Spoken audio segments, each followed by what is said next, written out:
Bonjour bana mboka balandi émission na biso ya autopsie ya mboka na chaîne na biso ya New Libre Débat TV.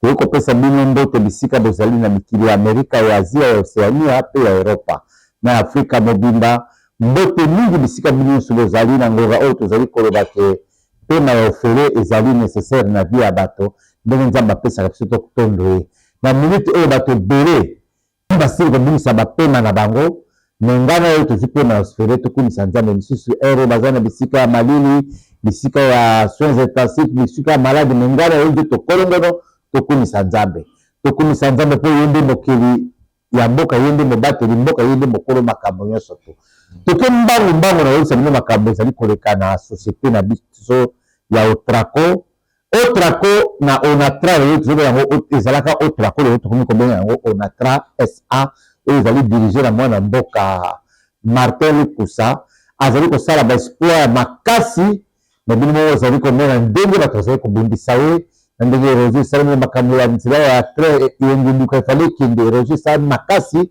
nakanisaki bakovite mpona erosion esila po train continue kosala mosala yango po train ezali kobima ndenge nini ya kosunga koevacue population ye moko train azali na voiture ebele na kati na ye azali na biloko ebele place bato bakofanda ezali ebele train akozwa capacité ata ya 20 bis oyo ezali komema bato mbala moko na bakongo ezali nde eloko ya malamu félicitation na mwana mboka lukusa bakomona bino nde train ekei na ndenge train ebukanaki esika wana yango train ekendaki mpe félicitation na mwana mboka lukusa malgré mwana mboka osase arma azali kolekaka na lokuta na biya bitando oyo ateki esika oyo ezali stratégique oyo ezali souveraineté ya mboka est-ce arma oyo oyebi kombo souveraineté arma osase souveraineté oyebi yango eloko nini omoni moto na ti ava oleka na émission omesure mpe eza likambo ezali koloba tala ateki souveraineté nationale ateki bena de modernisation partout ezala aéroport ya ntini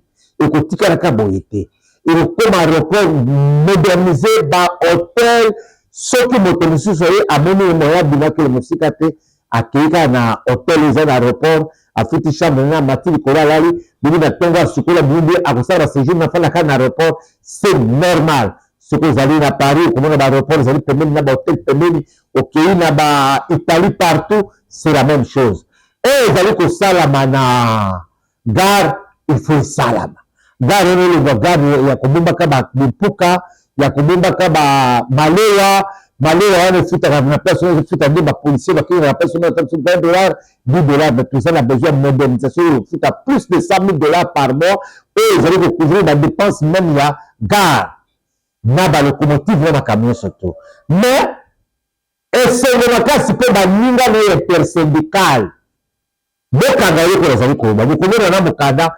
badésavoué osasi bakomi basengi na audience epai ya DG badésavoué osasi arepresente bango lisusu na Onatra te kodésavoué ete balinga ezaka basandi ye batieli ye babengani ye balinga azali moto ya mobulu moto ya minyororo moto ya makambo mabe ntango oyoka basali $50,000 kuna mpa bato ya MCT abeteli baninga lisolo te ntango asengi bato ya MCT soki bosali misala nini engagé na ndeko nanga abeteli bato lisolo te ntango MCT abeli avantage nyonso to asa apesaki abi kosenga mpe eleki akangeli epote nde eboni esika osase motu etambeli ye etambeli mpo na nini akendaka Paris na compte ya bato ya MCT osase mpe na ye alobi na badéja alobi kola mino melingi nani eza kosala biso te bénéficie te déjà alobi te toko bénéficie te tosalela nde bato mosala ye guerre na ye na DG ezali makambo ya nani te ezali baintérêt na ye personnel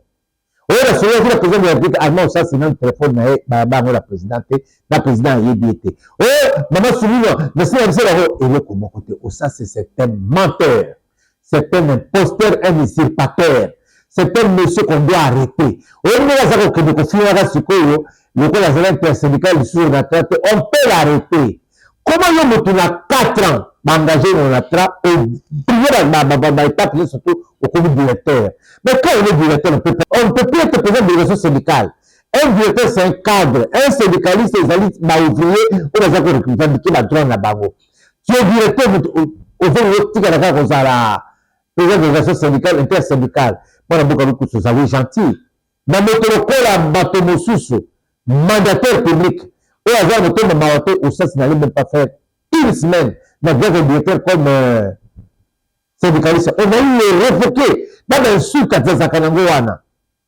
koyo moto biki mokuse bokomi directeur ya département nini azaki directeur na côté ya Port Fluvial kuna na Port Fluvial soki ye côté ya bichi liboko kuta ye azalaki wana comme directeur yango asala classe yango kwa kuwa directeur wapi kaka modele azalaka ususu wana ça c'est qui doit respecter l'ONATRA na bagent ONATRA ça c'est contre les agents de l'ONATRA ça c'est de détruire l'ONATRA yango wana bagent bofungola miso intersyndical miso eboni bote te tobengana ye ngai moto nayebi te makomi nde elobi mokotanga makomi tokotia bino ntangi botanga nde babengani ça c'est comme président intersyndical badésavoué basignature kodésavoué eza lokola moto batondeli ye babengani ye oyo lusu eleki mabokomi na ye eleki kolia mbongo mingi eleki ye kaka baintérêt na ye personnel ndenge eza kobena eza kogangana baétabli azoyoka wana moto ya lokuta moto baza koutilize na FCM 23 na sauver le Congo mpo apesa régime oyo le régime de Tshisekedi ne tombera pas à partir de Tokola Barma. Il y a que ça, vous allez bien la MCT, ce MCT a eu comme il a été mal gagné. Il y a Kominani. Qui est lui, Armand Ossase, Akeba. Félix Tshisekedi a dit que Mamini n'a pas tombé à Komi na pouvoir. Naza Kolonga parce que c'est Nzambe di Bosso. Il faut faire très attention à moto à Kamata pouvoir réappeler ça dans Nzambe. Armand est en train de combattre le président de la République qui va gérer le régime à partir de la déclaration, à partir de l'action syndicale pour permettre que le régime est tombé, va se soulever, Batasnel, Bakamata, Batajekami, Bakamata, Batasecteur, ils allaient bloquer pour que le président se bat pour cette nation. Armand Ossase, c'est un imposteur, un usurpateur, un monsieur chassé par l'intersyndical. Il ne peut plus parler de l'ONATRA. Donc, comme on a Sabine Makambo, ils allaient collecana, comme il y a dans la région de Bas, parce que la Bégué à Paris, avec le Saba, bataille Jean-Pierre Bemba, bataille mon colonel, le général Ndimba. Ndimba, c'est général, avant de me couper, il a remplacé Oya Koufaki. Mais moi, Jean-Pierre Bemba, c'est un ministre. Il est couvert par l'humilité, mais il est le malade, ce qui a une place. Parce que maintenant, il y a Bundisi, ce sont des millionnaires où la Tiki Congo n'a pas. Des faux millionnaires qui sont devenus des opposants, dans le trésor public, qui m'a partout. Il faut préfinancer arrestation à Mbala, et Benga, Jean-Pierre Bemba a témoigner. C'est simple. Jean-Pierre Bemba est le suppléant de Lungwana, qui est sénateur. Mais Lungwana a démissionné contre le gouvernement. Jean-Pierre Bemba a démissionné contre le Sénat. Comme ça, si on a besoin d'aller, dans le Sénat, pour lever l'immunité avant qu'il. Or, le Sénat ne peut pas livrer Jean-Pierre Bemba. Le Sénat ne peut pas livrer Jean-Pierre Bemba parce que Jean-Pierre Bemba a couvert par l'immunité, il y a parlementaire. Donc, on a Jean-Pierre Bemba et Zalino Makamouti na Batuya AFC M23 na Batuya Sauveur le Congo. Comme Jean-Pierre Bemba a donné ça qui va identité na bango, a donné ça qui va origine na bango, a donné ça qui va mener de na passi, bani ko tika été. Tant bakaka na FPI kaka bango. Si ko ba komi ko landaye, ya mo na mboka Jean-Pierre Bemba, kozala mapokoto ete. Vous allez monter tout ma casse, c'est un conseil, vous allez couper ça. Quel la Sénat du mal gouvernement? Quel la Sénat va valider le même jour du mal gouvernement? Moyennement, la boîte après ça, m'a recordé, vous allez couper la haie, pour me après ma caméra, vous allez ça, m'a recordé. Pour ça, m'a recordé, il faut la bégarrer dans la Sénat. Ça, m'a recordé, vous allez cocater, ça, m'a recordé, vous allez nyam. Ça, m'a recordé, vous allez présenter dans la beauté, vous allez jouer dans l'hypocrisie. Ça m'a recordé, vous allez mériter ma bégarrer dans la Sénat. Mais il faut faire la lobby béni. Bazala changer la communication à tindi kabatwa finga bato soko tindi tokoloba soko tindi tokosala.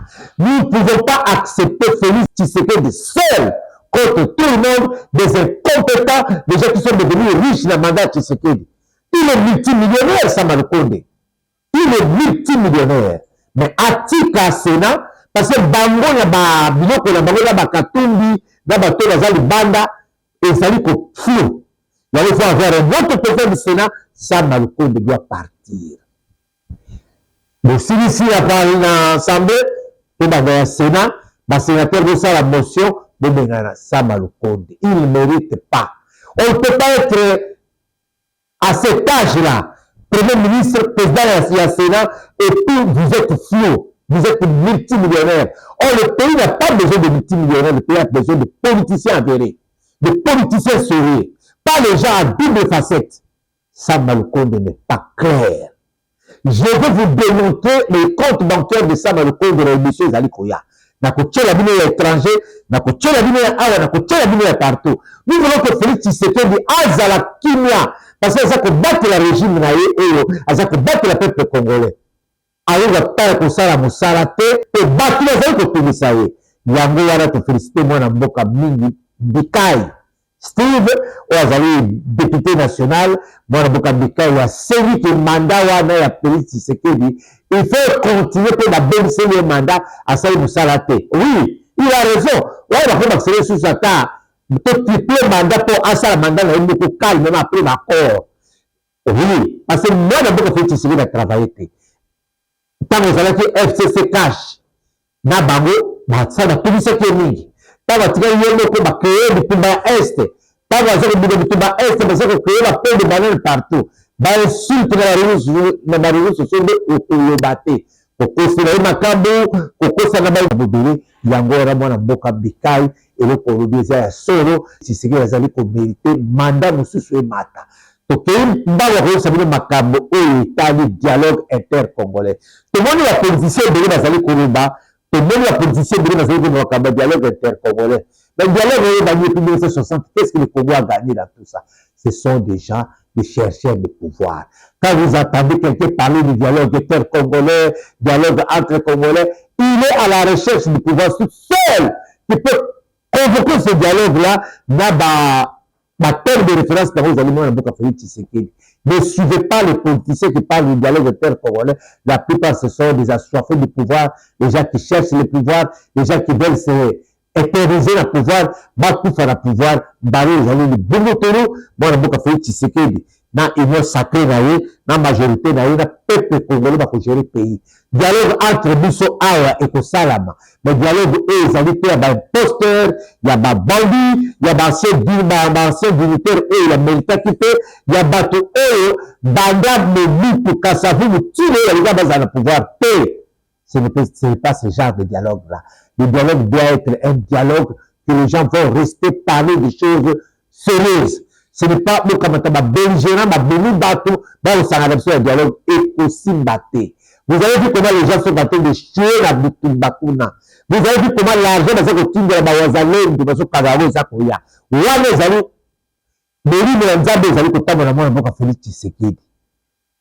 Tanda Nangombe na yo, population congolaise azali na yo, population congolaise azali na yo, Balgai Bakoya, dans 2 jours. L'ancien président de la République a Kokota, deux jours, wapi. Et le 30 juin, Manga Koya, la mission de Kinshasa, wapi. Félix Solo, wapi. Tshisekedi, wapi.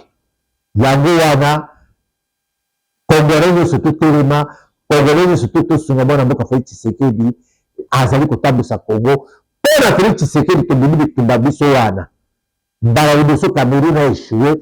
Félicitations à Léopard Nabiso. Borotala Bestin de Biekotaki, Borotala de Léopard à Saraki Makabonae.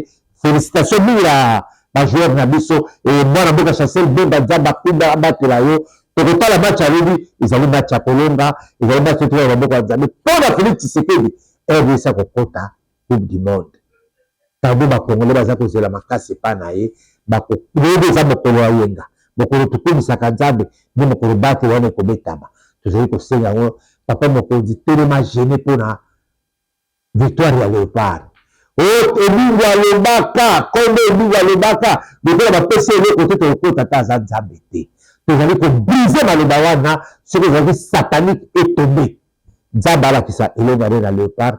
Félicitations les Léopard. Il y a une autre convention de Kambotali, moi, dans Jean-Louis et Sambo.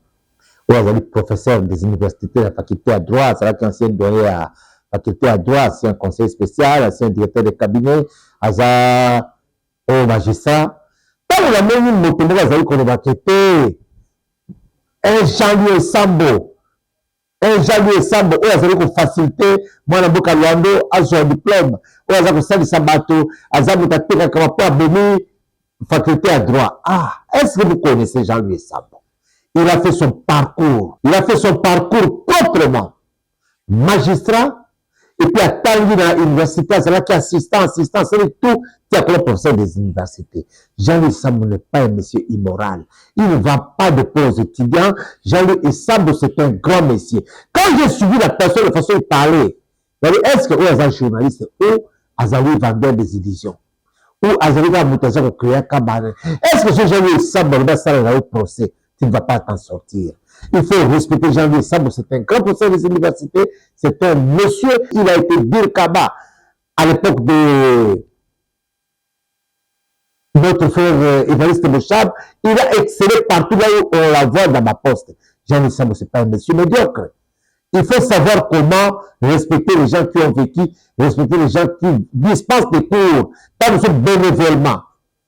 Mais il faut qu'on finir n'importe qui. Je ne sais pas si le journalisme ils avaient reproché, ils avaient abri à il y a Kobanga Makamute, ils avaient montré finir à battre sur n'importe quoi. Il faut respecter les professeurs des universités, respecter nos frères, car ils dispensent des cours pour nos enfants, pour nous. Il faut respecter Jean-Louis Sambo. yango wana ngana bakisela bino lelo bisabili bikambo sala inga passe na lali yazo que dans 2 mois mon bapo boyeba que Jean-Louis Sambo n'est pas n'importe qui. On a le autre